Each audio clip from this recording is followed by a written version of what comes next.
Shalom, semua baik. Bagian yang baru balik dari liburan tentu masih rasa capek. Kita ibadah bersama, kita sama-sama akan merenungkan firman Tuhan malam ini. Dan topiknya sama pagi tadi, hidup dalam kebenaran. Boleh bilang sama kiri kananmu, hidup di dalam kebenaran. Saudara, kata kebenaran itu mudah diucapkan. Ya Pak ya, kebenaran. Tapi terkadang kita tidak menyadari bahwa kata kebenaran itu merupakan hal yang sangat amat penting. Kita boleh kehilangan apapun dalam hidup ini. Jujur, ketika kita kehilangan kebenaran, maka kita bermasalah di dalam hidup ini. Kebenaran itu merupakan suatu fakta untuk hidup di dua alam. Alam nyata maupun alam roh. Oh iya dong. Bukankah kita berkata bahwa orang benar hidup oleh apa? Iman. Ya, kenapa kita harus hidup iman? Karena kita harus selalu bertemu dengan Tuhan. Kalau kita ingin berjumpa dengan Tuhan, kita ingin berkomunikasi pada Tuhan. Bapak, Ibu, kalau manusia hidup sudah lupa dengan Tuhan, sebenarnya dia sudah lupa pada dirinya. Bukti orang lupa pada Tuhan, lupa ibadah. Tadi tidak mengerti lagi ibadah itu merupakan sebuah bukan kewajiban, tapi suatu kehidupan. Tetapi lebih sibuk daripada kesibukan dia yang sudah ditata, terencana, dan semua itu melupakan bahwa ada sebuah panggilan hidup, yaitu ibadah. Tahukah Anda ibadah itu apa? Ibadah itu hidup. Dan ibadah itu di mana? Ya, dalam kondisi seperti ini kita ibadah bersama-sama. Bagian daripada ibadah itu kita sudah punya sepakat. Jadi kalau hari ini kita ke gereja, sebenarnya bukan ibadahnya. Kita ke gereja bukan ibadahnya Bapak Ibu. Kita ke gereja itu karena kita sepakat. Kita punya komitmen. Kan kita ini umat perjanjian. Karena kita umat perjanjian, kita punya perjanjian. Karena kita perjanjian, maka kita buatlah namanya ada sebuah komunitas perjanjian. Nah itulah gereja. Jadi kalau ke gereja pun nggak bisa asal kita mau-maunya aja. Kapan saja, di mana saja, nggak seperti itu. Ibadah memang, ibadah itu kehidupan, begitu kita hidup ya itu sudah ibadah. Karena kita katakan mempersembahkan hidup kita itu adalah ibadah. Tetapi untuk kita mengambil sebuah keputusan untuk melaksanakan perjanjian, datang sama-sama di dalam sebuah persekutuan, itu namanya keputusan. Ibadah seperti itu ada bedanya lagi. 2, 3, 1 nama. Itu artinya kita hidup seiman. Allah berdaulat di dalam kehidupan kita. 2, sepakat. Ini mempunyai suatu kekuatan yang berbeda. Apa yang kau ikat di bumi juga terikat di surga. Berbeda lagi Bapak Ibu. Ya. Jadi jangan kita melupakan itu. Jangan kita mengabaikan yang namanya ibadah itu. Karena topiknya saya malam ini bukan bahas tentang ibadah. Topiknya saya bahas adalah hidup dalam kebenaran. Tetapi kalau kita bilang hidup benar, kita bilang kita orang beriman, sementara kita kurang memperhatikan namanya panggilan hidup adalah ibadah. Pertanyaan saya, apa betul hidup kamu benar atau enggak? Ngerti enggak maksud saya? Ada begitu banyak orang mengaku, saya hidup benar kok. Hidup benar kok. Tapi bantal lebih asik daripada doa.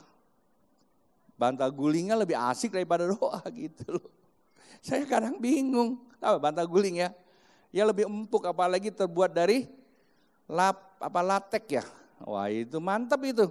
Apalagi yang sutra, waduh, sutra kesedihan itu namanya. Tahu sutra kesedihan. Orang sedih itu kan dingin ya. Nah sutra yang sedingin itu, saya bilang sutra kedinginan, kesedihan itu. Asik banget itu kalau tidur itu. Ya, biarpun musim panas rasanya aduh mantap aja itu. Itu kan juga ibadah tidur. Ya bolehlah. Ya yang tahu Anda gitu loh, benar enggak gitu ya. Yang tahu Anda, ya kita juga tidak mau dihakimi.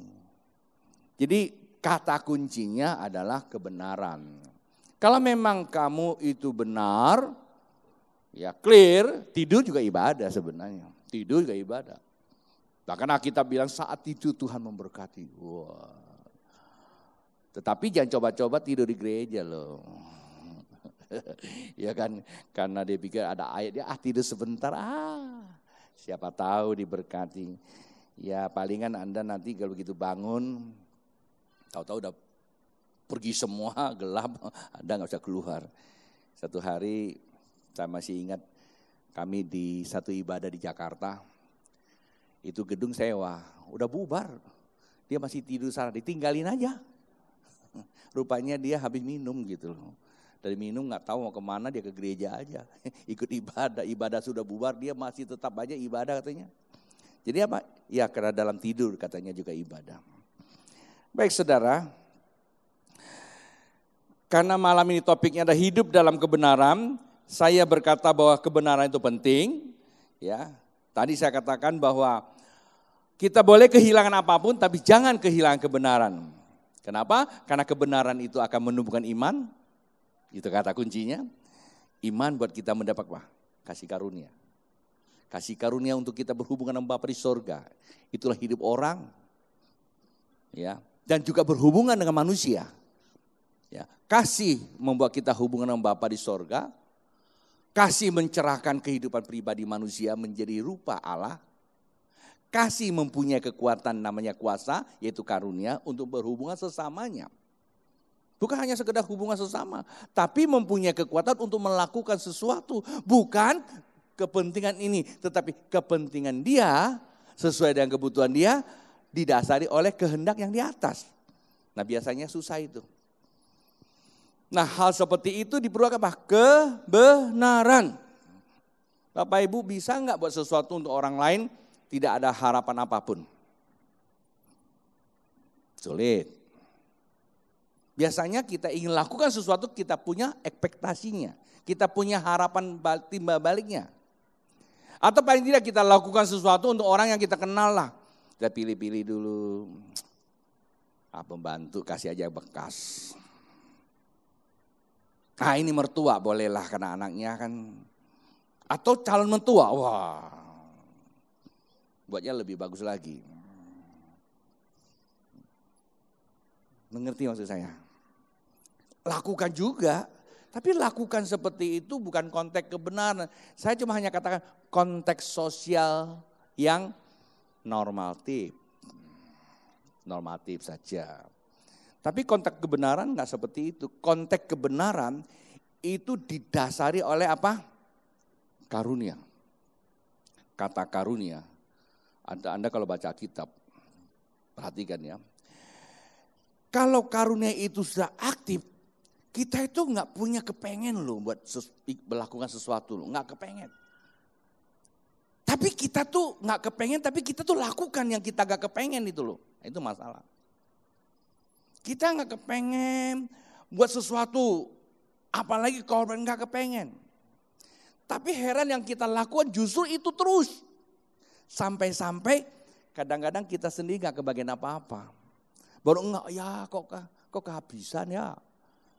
Tapi begitu kehabisan itu kan muncul manusiawinya.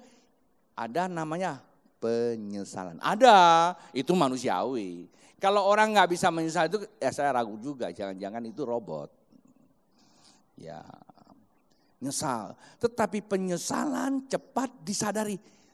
Iya, karena Tuhan di dalamku, maka apapun yang dibuat, satu kehendaknya. Kembali lagi. Nah itu dia. Nah kebenaran hakiki itu yang diperlukan. Nah saya pagi tadi menyampaikannya memang terburu-buru, malam ini juga gak ada tag ya. Saya hanya ajak kita untuk membaca beberapa ayat sebagai dasar pemikiran.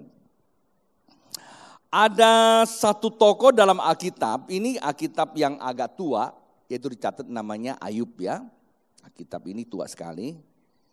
Kitab Ayub itu kitab yang paling tua sebenarnya ya. Dalam survei saya kayaknya dia ditulis kitab yang pertama, kitab sejarah itu.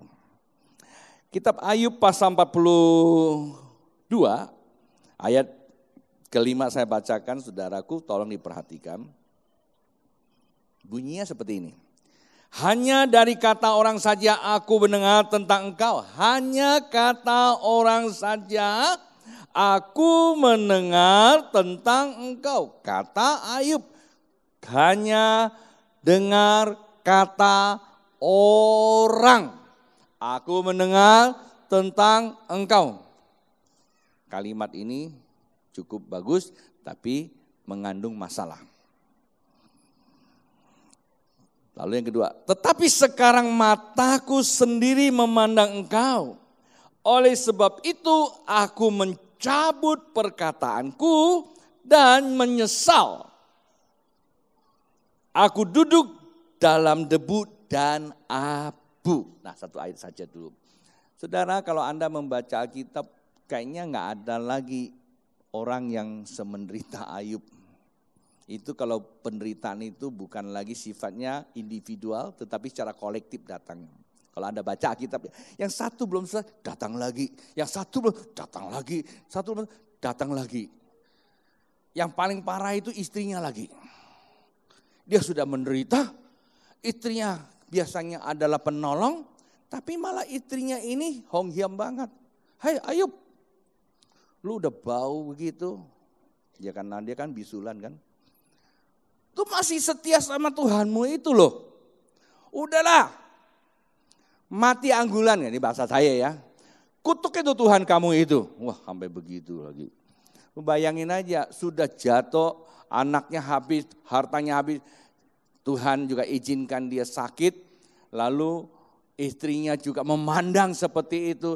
Kira-kira menderita enggak? Oh sangat amat menderita. Padahal kalau kita baca Alkitab, Ayub itu adalah orang saleh loh.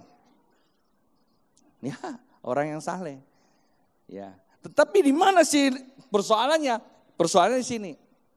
Rupanya setelah saya survei selama ini karena ini pasal terakhir ya. Rupanya di sini dijelaskan, bagus sekali. Kenapa di dalam perjalanan Ayub itu begitu menderita? Rupanya selama ini Ayub itu enggak mengenal Tuhan dengan benar. Dia mengenal itu kata orang. Hati-hati hari-hari ini informasi itu tentang kebenaran itu seleweran. Apalagi sekarang ini katanya trompet sudah lagi tiup. Akan terjadi pengangkatan. Enggak salah saya bilang Anda terima informasi seperti itu. Hari-hari ini ada begitu banyak informasi yang sifatnya membuat kita menjadi apa? Ragu di dalam hidup ini. Itu semua kata orang. Kalau kita mudah menerima berita dari luar lalu kita sikapi itu seakan-akan hal yang benar, lalu kita forward lagi, wah bahaya itu. Ada satu orang sedang menantikan di kursi pesakitan. Gara-gara dia terima info yang jelasnya juga kagak, diputar-putar sedikit lalu dikirim lagi. Nah sekarang dia sedang didakwa. Akibat ulah dia orang lain jadi terpidana.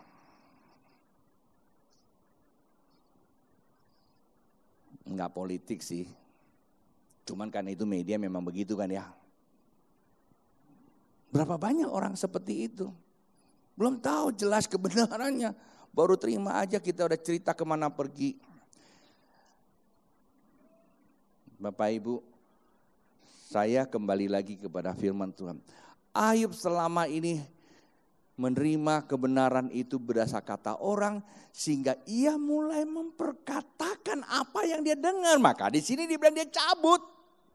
Saya juga nggak tahu perkataannya membuat banyak orang berkati atau banyak orang ngalami masalah. Jangan-jangan omongannya ada banyak orang jadi terpidana juga kali. Jangan-jangan. Sehingga dia sendiri masuk di dalam kursi pesakitan. Belum kena putusan berapa tahun pidananya. Lagi lebaran istirahat dulu katanya. Gara-gara apa? Beritanya main comot sana, comot sini. Bapak Ibu ngerti nggak maksud saya? Maka itu ini mulut hati-hati. Lebih baik banyak ngomong sama Tuhan, terus banyak memberitakan kebenaran. Ya, daripada ngomong yang kamu sendiri nggak tahu dari mana, cerita aja. Oh enggak aku kurang cerita. Tapi yang masalah yang satu ini nih. Ini bisa kemana-mana ini. Tanpa kita sadari kita ambil krek langsung wih. Ini hari-hari ini saya pusing dengan barang satu ini nih. Kadang-kadang saya enggak hamba Tuhan, enggak anak Tuhan, enggak PKS. Pengen mau saya tegur ya asik banget. Coba Anda forward aku punya renungan kirim lebih banyak kan lebih bagus. Ini tante si Anu kabur sama tante si itu semua diceritain. Apa untungnya? Ya kan? Coba kalau kita bisa ceritakan yang baik-baik saja, buat dunia lebih cool, dunia lebih damai, kan asik. Nah, orang yang menerima kebenaran itu salah, maka hidupnya bermasalah. Hidupnya bermasalah ya contohnya seperti Ayub itu. Tetapi ayat ini berkata satu hari dia katakan, dia bilang apa? Tetapi sekarang mataku sendiri melihat engkau. Nah ini dia, ini ada sebuah pergantian. Yang tadinya dengar kata orang, tetapi sekarang mataku sendiri melihat engkau. Ini bicara pengenalan. Mata sendiri melihat engkau. Begitu dia melihat siapa itu Bapa, pengenalan akan Allah mengubah status dirinya.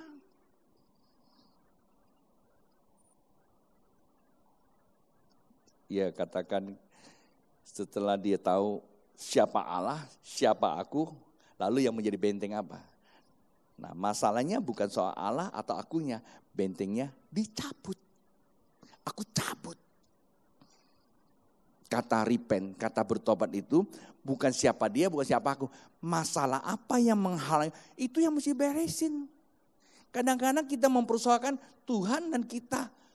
Tetapi yang jadi persoalan itu nggak mau, yang akarnya nggak mau. Ini akarnya. Semua yang dia lakukan dengan nyesal. Dia cabut, dia bersihkan. Status dirinya.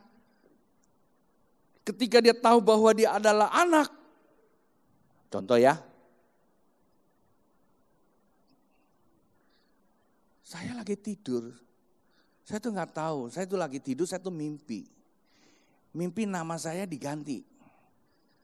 Bukannya Tony, ya kan. Tonai. Terus dikasih baju wanita. Ya kan. Ya ini mimpi toh ya. Ya saya jadi kewanitaan lah. Ya, wanita model kayak begini udah mau nenek-nenek kali ya. Tapi ketika saya sadar, saya temukan saya siapa? Tony, pria. Lalu apa yang saya harus lepaskan? Baju yang saya pergunakan itu. Yang wanitanya saya mesti lepaskan, saya kenakan, wah baju kepriaan saya. Membuktikan saya seorang pria. Sebuah contoh sederhana. Nah Ayub begitu, tadinya dia hidup dalam pesakitan, tiba-tiba dia sadar, wih saya ini adalah anak Allah. Di dalam diriku punya kuasa, yaitu namanya kasih karunia. Begitu dia tahu bahwa saya ini ada pewaris kasih karunia, maka dia kenakanlah jubah kasih karunia. Model gimana ya jubah kasih karunia ya? Jadi jubah kasih karunia Bapak Ibu jangan kita interpretasikan ke benda yang ada sekarang ini. Ya masing-masing gereja bisa saja. Ini gereja ini kasih karunia mereka nari-nari dengan baju model kayak begitu. Mungkin dari satu sisi orang yang ini kan agak kekinian nih namanya ini. Ini apa? Ini ibadah kekinian, gereja kekinian. Ini namanya gereja kontemporer. Ya kan? Tapi ketemu gereja yang konservatif. Gereja kekunoan gitu loh ya. Dia pakai jubah, ada sayap. Terus ada tanduk. Mana yang paling baik menurut Anda? Enggak ada yang lebih baik. Selera. Karena bukan itu esensinya, itu manifestnya. Kalau yang kekinian, enggak usah juga kita memandang yang konservatif itu adalah gereja mati atau gereja ortodok atau dan sebagainya. Jangan terlalu cepat dong. Anda kan belum masuk ke dalam hatinya benar atau enggak. Kalau hatinya enggak benar itu ya urusannya sama Tuhan. Paham enggak maksud saya? Jadi bukan itu. Nah jubah kasih karunia itu apa? Jubah kasih karunia itu bukan apa yang kau kenakan. Tetapi apa yang kau hidupi. Coba kita lihat ya berikutnya nih. 42. Sama, ayat 10. Lalu Tuhan memulihkan Ayub. Tuh kata kuncinya. Ketika dia sadar siapa dia. Ayat ini berkata, lalu Tuhan memulihkan keadaan Ayub. Setelah ia meminta doa untuk sahabat-sahabatnya. Dan Tuhan memberikan kepada Ayub 2 kali lipat dari segala kepunyaannya yang dahulu. Tahu ya anaknya mati, semua hartanya habis. Itu pesakitan. Tapi tiba-tiba dia temukan jati dirinya, pengenalan akan Allah, memulihkan dirinya siapa. Kemudian dia tahu bahwa oh ini loh yang benar. Nah kebenaran itulah mengembalikan yang namanya otoritas dan roh kasih karunia. Dan jubah kasih karunia itu memulihkan keadaan dia. Wow, luar biasa. Ayo bilang sama kiri karena jubah kasih karunia akan memulihkan keadaanmu. Saya tidak tahu saudara dalam hari-hari ini duduk di kursi pesakitan apa. Sedang didakwa. Tinggal dijatuhkan aja. Saya tidak tahu. Tapi Anda sendiri yang tahu. Tapi mari, walaupun kita sedang di dalam kursi pesakitan. Tetapi kalau kita di dalam kebenaran, toh akhirnya akan ada keputusan bebas. Amen.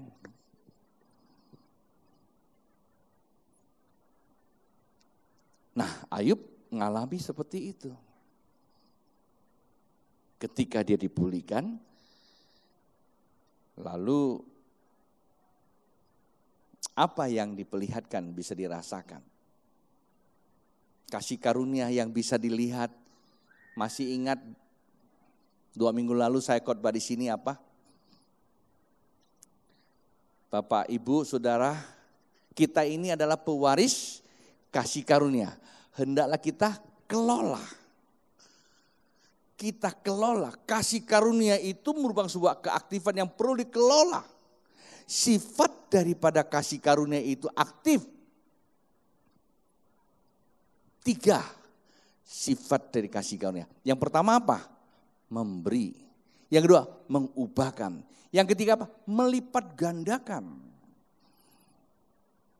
Kalau Anda katakan saya telah kenakan kasih karunia, bukan kita menggunakan baju model apa, tetapi betulkah kita punya sikap memberi?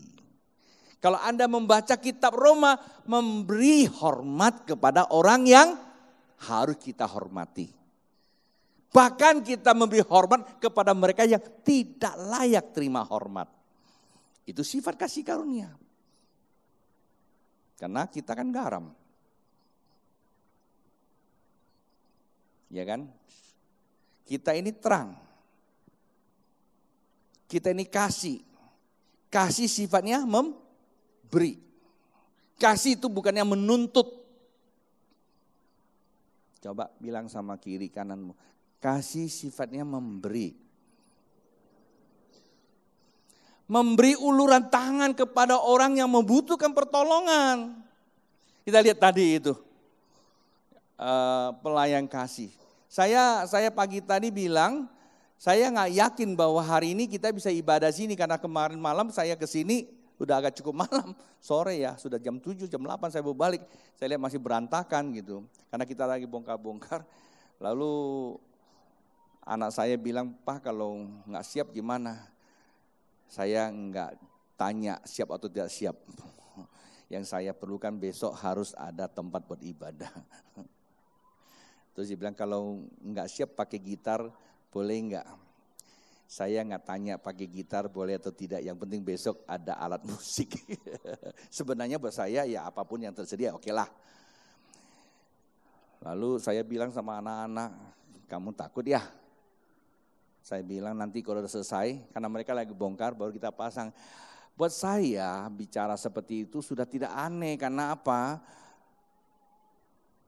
Gereja ini waktu berdiri, kami ini selalu kebagian jam 11 baru datang ke ruangan ibadah, ruangan ya siap-siap terpasang alat. Bisa selesai jam 1 subuh atau jam 12 itu udah bagus banget, itu dilakonin setiap minggu. Jadi kalau namanya pasang alat buat kami itu udah bukan aneh lagi. Itu namanya kasih karunia juga gitu loh. Dan mereka lakukan semua ini. Pagi tadi saya tanya sama anak saya sampai jam berapa? Ada yang jam 2, ada yang jam 3. Kan kita datang asik aja kan. Dan mereka sampai subuh loh.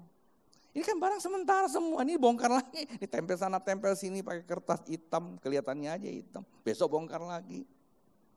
Apa yang dibikin? Saya juga nggak tahu.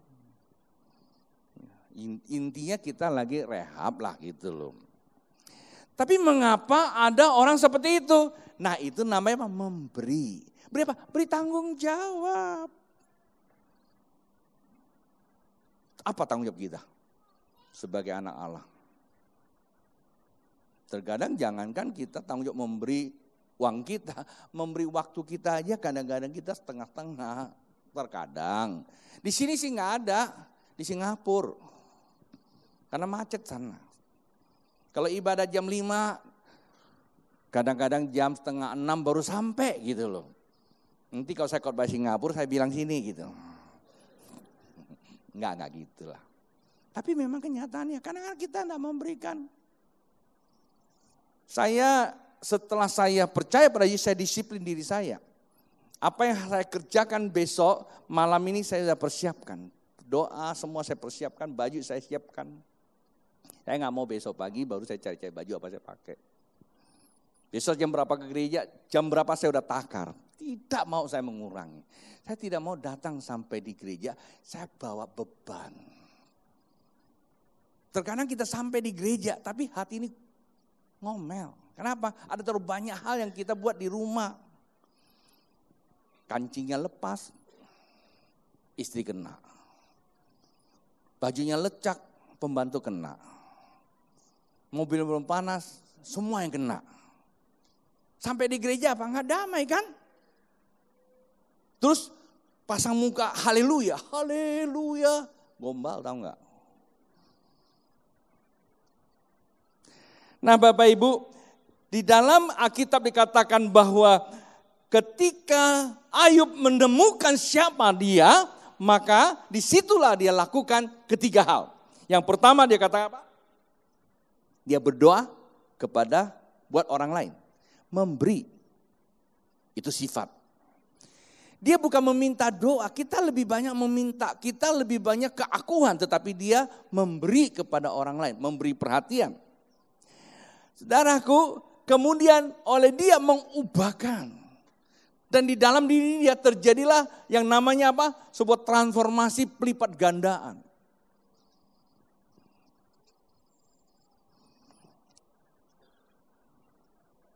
Saya ada catat seorang pejabat sebagai ilustrasi.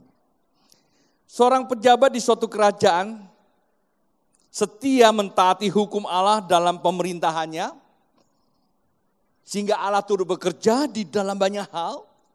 Pekerjaan yang dilakukan memberikan dampak yang luar biasa. Bahkan tadi saya dapat lagi berita, Obama juga berkata, orang seperti ini sulit ditemukan. Nah, siapa dia? Kerajaan di mana? Saya juga nggak tahu. Karena baru-baru ini kan Obama datang ya.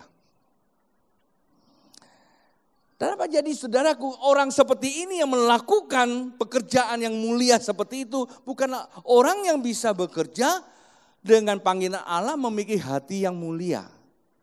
Tidak ada terselip namanya kepalsuan. Dan orang seperti itu musuhnya adalah orang yang punya niat jahat. Dengan kata lain, orang yang syarat dengan pengaruh iblis. Akibatnya, ia berhasil dijerat dan dipenjarakan pejabat ini. Dari kerajaan mana? Dari kerajaan negara tetangga.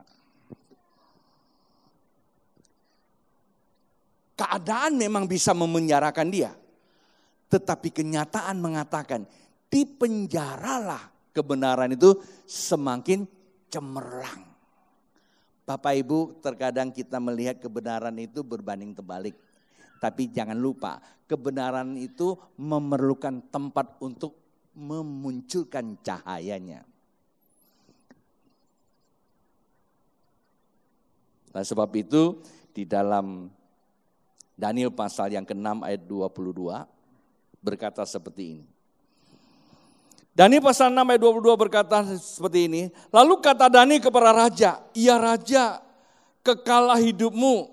Allahku telah mengutus malaikatnya untuk mengutup mulut singa-singa itu, sehingga mereka tidak mengapa-apakan aku."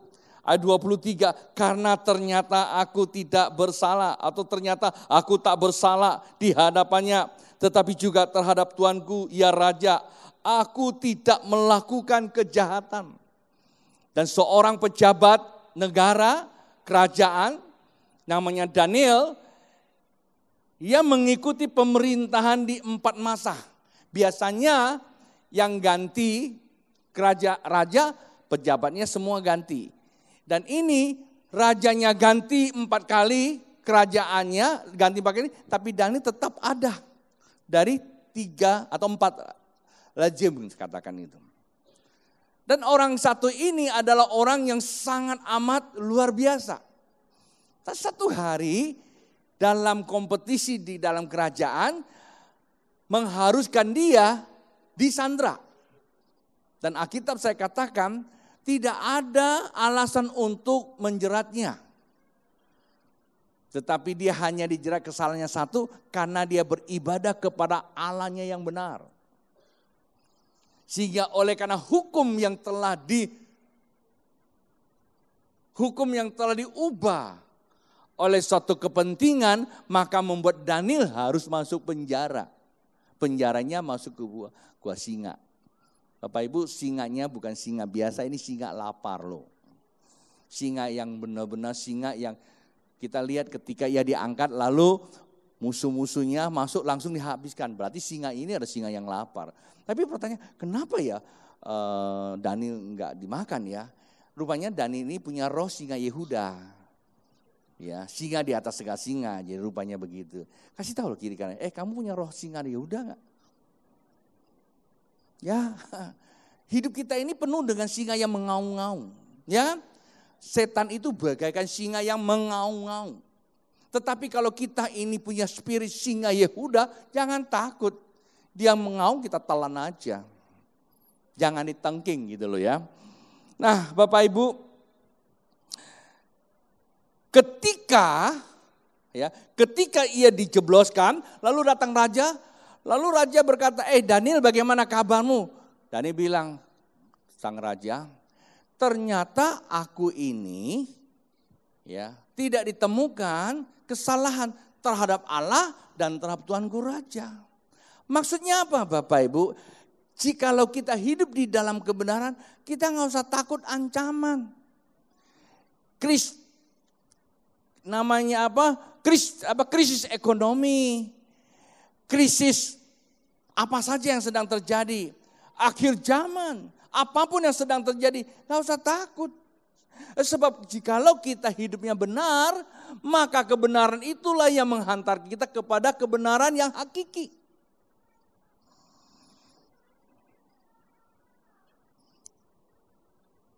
Nah, karena itulah di sini jelas ya. Ketika dia kata,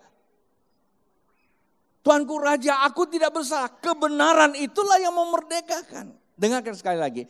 Kebenaran tidak pernah dapat dikalahkan oleh ancaman. Saya tidak tahu Bapak Ibu hari ini ancaman apa sedang datang kepada kita. Tetapi perhatikan kalimat saya. Kebenaran tidak dapat dikalahkan oleh satu ancaman apapun. Boleh bilang sama kiri kanannya enggak? Kebenaran tidak dapat dikalahkan dengan ancaman.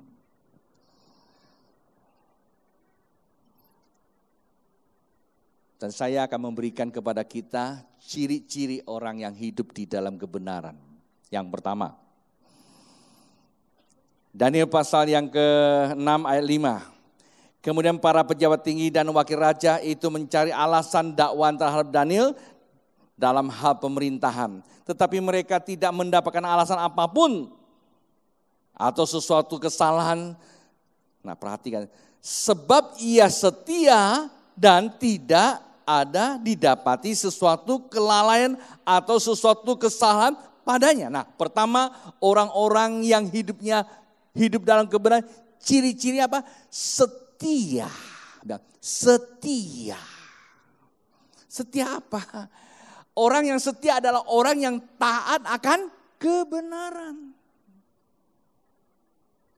Bahasa Inggris bilang setia apa? Faithful. Iman yang penuh.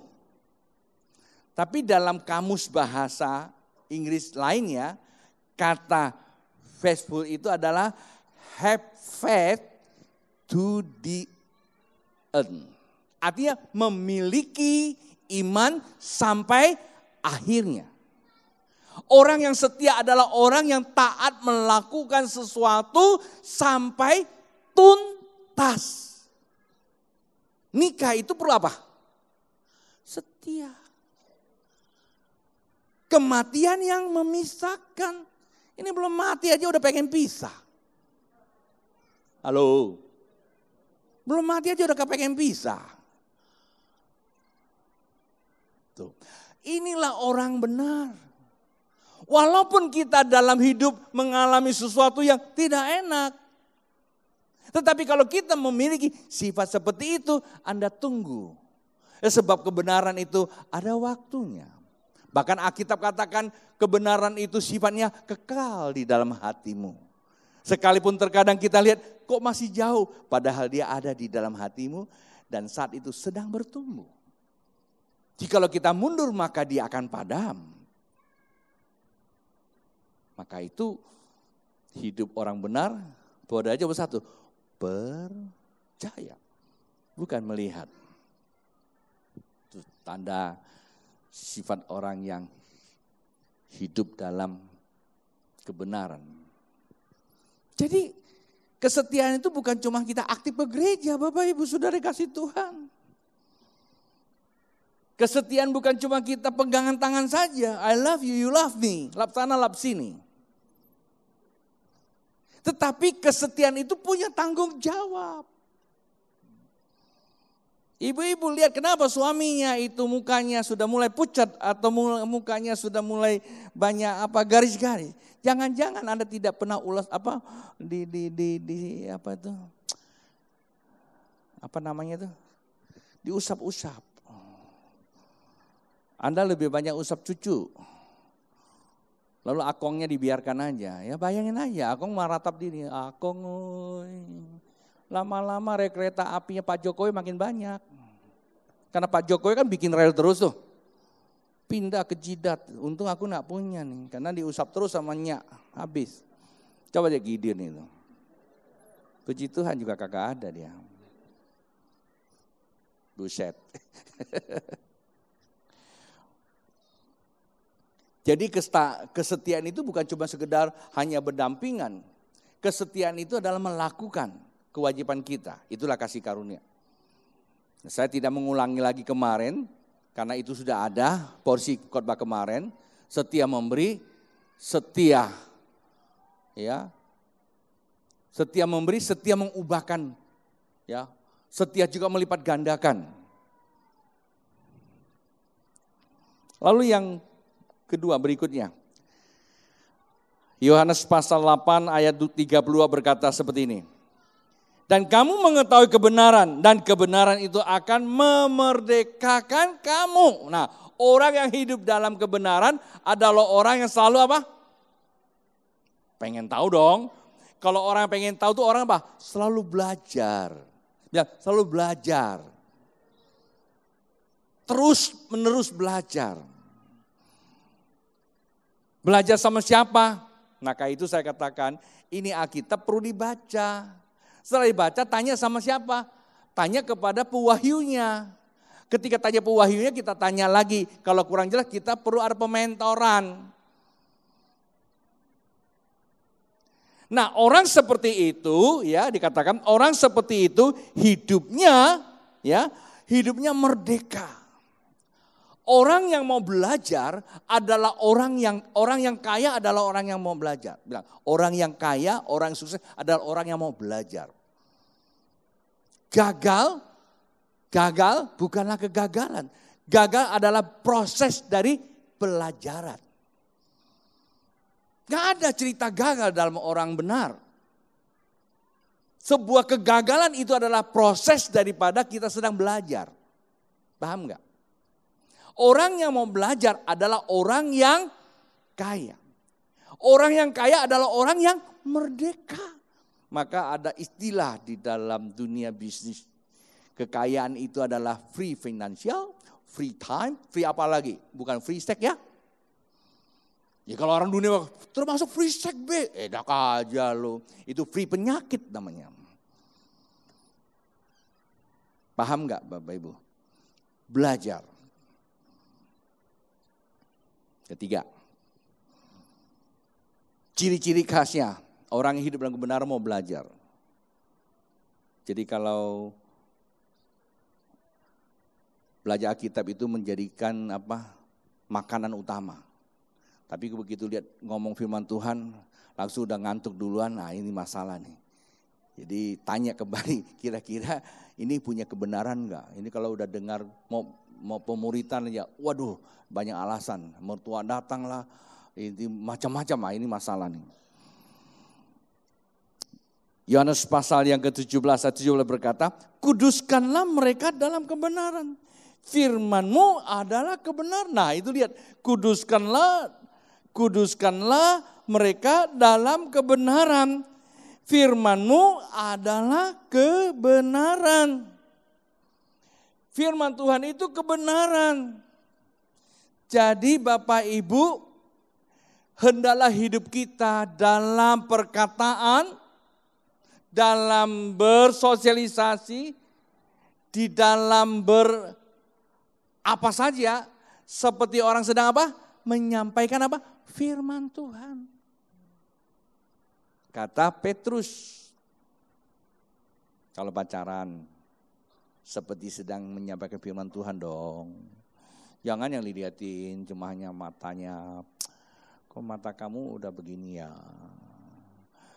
Ya yang dilihat itu hanya ya. Jadi coba ya, kalau kita menggunakan dasarnya firman Tuhan, saudaraku, itu namanya apa? Kita sedang menguduskan satu sama lain. Ada lagi jalan nih, hatimu penuh firman Tuhan, kita sedang menguduskan diri kita. Ketika kita sedang menguduskan diri kita, pandangan mata kita juga sedang menguduskan orang lain. Bisa gak kita lihat orang salah? Manusiawi. Tiba-tiba saya bisa lihat Suprapto, saya kesal sama dia tuh. Bisa saya manusiawi kok.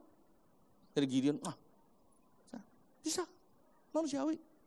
Tapi kalau saya ada firman Tuhan, saya mulai menguduskan diri saya mulai, salah saya lihat dia. Saya mulai menguruskan diri saya dan menguruskan mereka. Ngapain saya pandang dia salah? Ketika saya mulai menguruskan diri saya dan menguruskan dia, maka kami hidup di dalam sebuah kekudusan. Dan tahu apa yang terjadi? Ada hubungan spirit di dalamnya. Hubungan spirit itu apa sih? Hubungan spirit ini dalam hubungan sosial ya.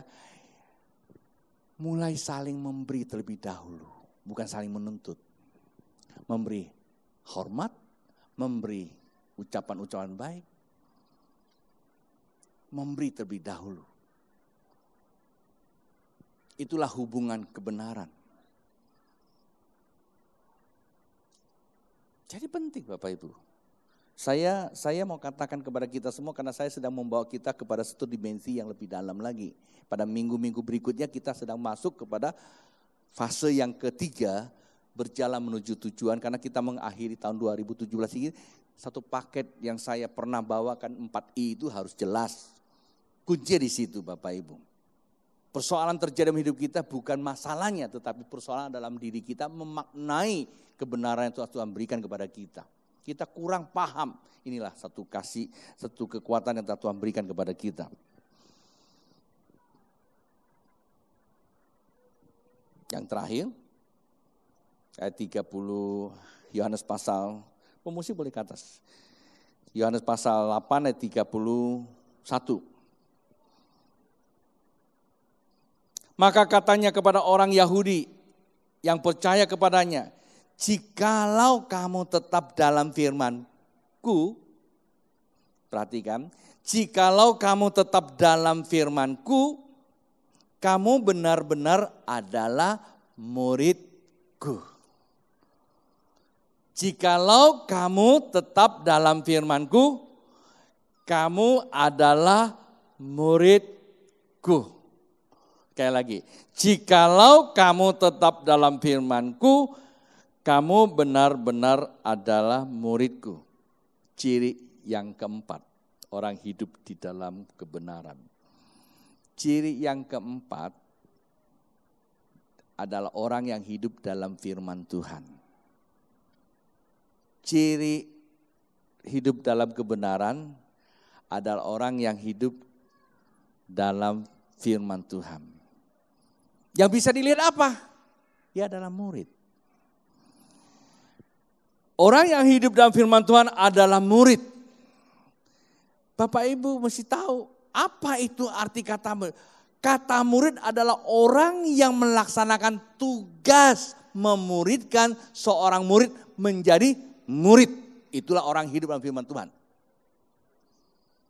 Jangan mengaku Anda hidup dalam firman Tuhan sementara Anda tidak memuridkan seseorang untuk memuridkan orang lain. Apalagi jangankan memuridkan orang lain, terkadang sendiri aja dimuridkan kagak mau. Saya kagak enak lah kalau tanya siapa yang sudah dimuridkan, nanti malah masalah kan. Saya kadang habis tanya, saya suka dibilang, Babe kenapa sih angkat-angkat tangan? Saya kalau ngangkat nggak enak, angkat nggak enak juga, serba kagak enak nih katanya. Ya sudahlah, Anda tahu aku tahu saja. Sebenarnya kita ini sudah hidup dalam firman Tuhan atau belum? Anda sudah hidup dalam firman Tuhan belum? Kalau cuma pegang mic, semua orang bisa.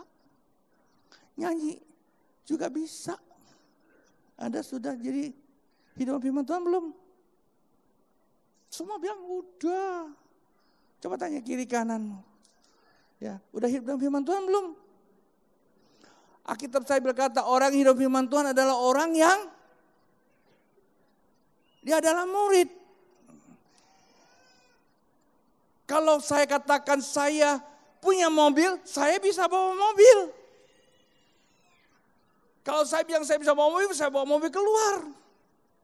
Kalau saya bilang saya adalah hidup firman Tuhan, saya seorang murid, kata murid berarti saya sedang memuridkan seorang murid, sedang memuridkan orang lain.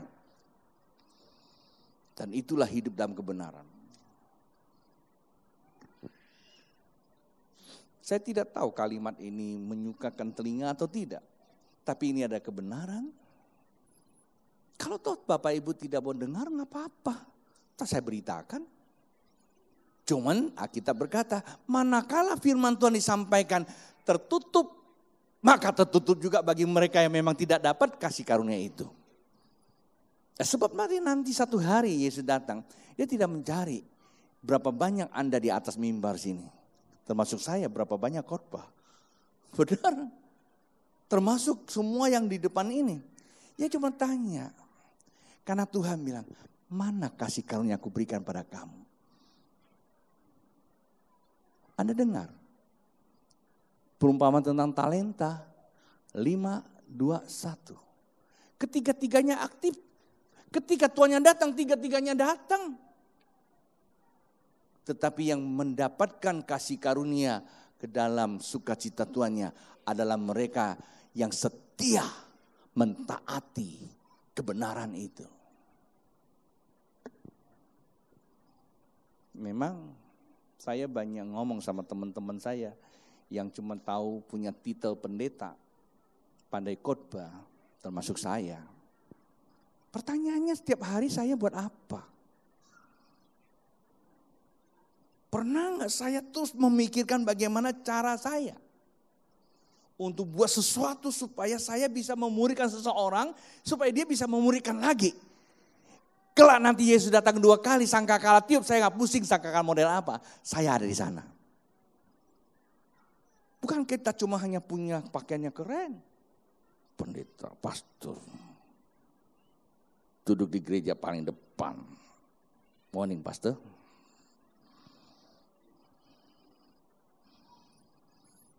Tapi jangan lupa, kekristenan bukan sampai di situ. Anak-anak Allah, saya suka gereja dengan musik yang baik. Gereja punya semua kegiatan yang baik, saya suka. Tapi Tuhan ingatin sama saya, bukan itu yang kulihat. Yang kulihat nanti, kasih karunia yang kuberikan kepadamu. Dikelola dengan baik atau tidak.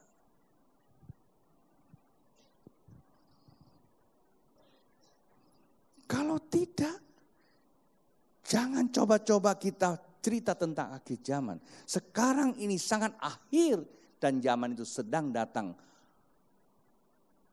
Zaman itu sedang datang.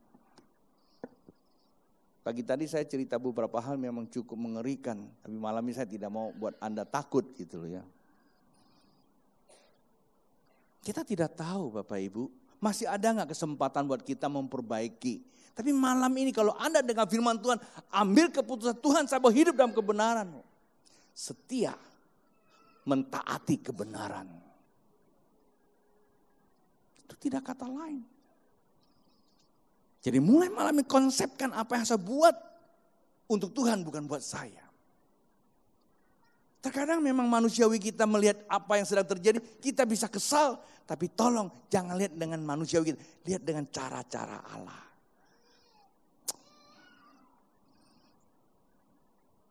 Satu kesaksiannya, kemarin saya dapatkan dari seorang sahabat saya, seorang teman dia, seorang pekerja di gereja dia. Orangnya baik, aktif di gereja, bukan full timer. Karena dia itu tugasnya biasa suka memperbaiki apa itu namanya interior gitu. Penarinya pengen pasang kaca, minta dia pasang kaca. Malam itu pendetanya hanya masih lihat, jam 10 malam masih lihat dia masih ada. Pagi-pagi jam 5 diteleponin, Pater. Bapak Ano meninggal. Umurnya belum terlalu tua-tua banget. Kok bisa? Ditanya sama istrinya, apa terjadi? Semalam pulang dari gereja, sehat-sehat, makan, nonton sama-sama. Karena sudah agak larut malam, istrinya bilang aku mau tidur, dia lagi tonton TV sendirian. Pikir istrinya dia nonton sendiri. Kok gak naik-naik lagi ke kamar.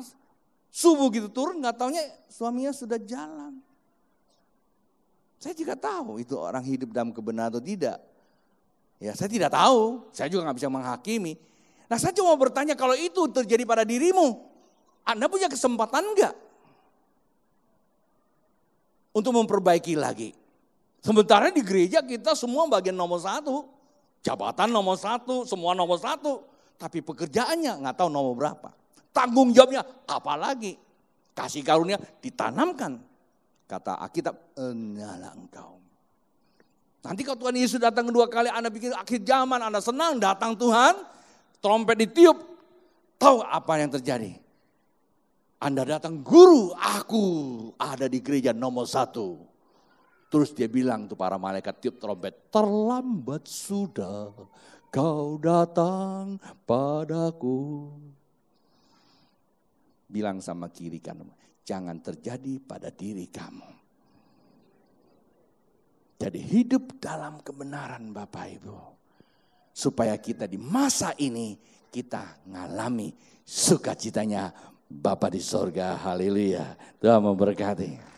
Satu hal yang terindah di dalam hidupku, melayani Engkau Yesus yang mulia dan layak disembah. Satu hal yang terindah di dalam hidupku, melayani Engkau Yesus yang mulia dan layak disembah. Hidupku untuk-Mu Tuhan, untuk kemuliaan-Mu, jadikan ku cermin kemuliaan-Mu. Mulialah Kau Tuhan, agunglah Kau Yesus, kemuliaan-Mu penuhi hidupku. Mulialah Kau Tuhan, agunglah Kau Yesus, jadikan ku cermin kemuliaan-Mu.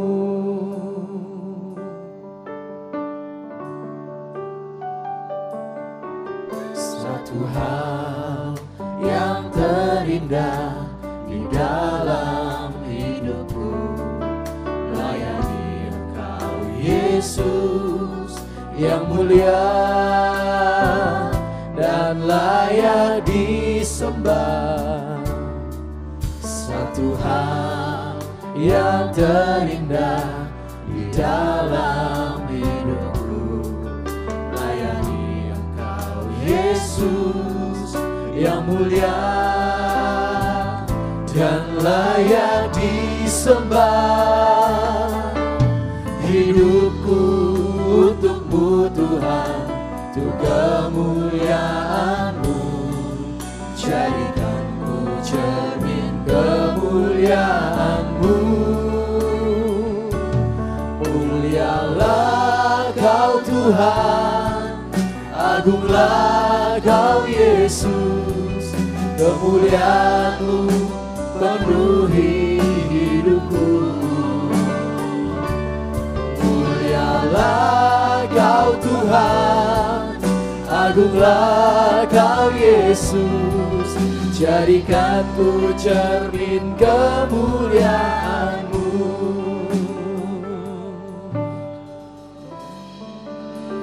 Tuhan, terima kasih buat malam ini. Kami menyadari bahwa hidup kami semata-mata karena kasih karunia. Manakala kami hidup di dalam kebenaran, maka kasih karunia itu akan bertumbuh sesuai dengan kebenaran-Mu. Hingga kebenaran-Mu itu sendirilah yang akan membawa kami untuk menjadi berkat di dalam kehidupan ini. Dan malam ini ya Bapa, firman-Mu yang telah disampaikan, biarlah termeterai di dalam setiap kehidupan kami. Dan kami betul-betul menyadari bahwa kami adalah produk kasih karunia. Di dalam diri kami ada sifat-sifat Allah yang ilahi yang harus kami kelola. Yaitu memberi, mengubahkan, dan melipat gandakan. Yang kami akan selalu berkata kepada Tuhan, inilah milik-Mu yang tidak boleh kami hambat. Ketika kami hidup di dalam kebenaran, maka semua itu akan dinyatakan dan ada begitu banyak orang untuk mengalaminya. Itulah sebabnya korban Gerafirat merupakan korban suci. Sacrifice. Di atas kayu salib. Menguruskan Anda. Membawa kita. Menjadikan kita layak di hadapannya. Ya, kita mengalami kemuliaan bersama dengan Dia. Jemaat yang dikasihi Tuhan dan saya kasih, akhirnya ibadah pun kita akan tutup. Dan ketika Anda ingin memberikan persembahan, Dan apa yang Anda buat merupakan ketulusan hatimu untuk mengembangkan kasih karunia yang telah Tuhan berikan kepada setiap daripada kita. Dan sekarang, pulanglah dan membawa damai sejahtera Allah Bapa, cinta kasih Tuhan Yesus di dalam persekutuan Roh Kudus membawa sekalian dari saat ini sampai Yesus datang kedua kali. Yang percaya katakan, amin. Tuhan memberkati.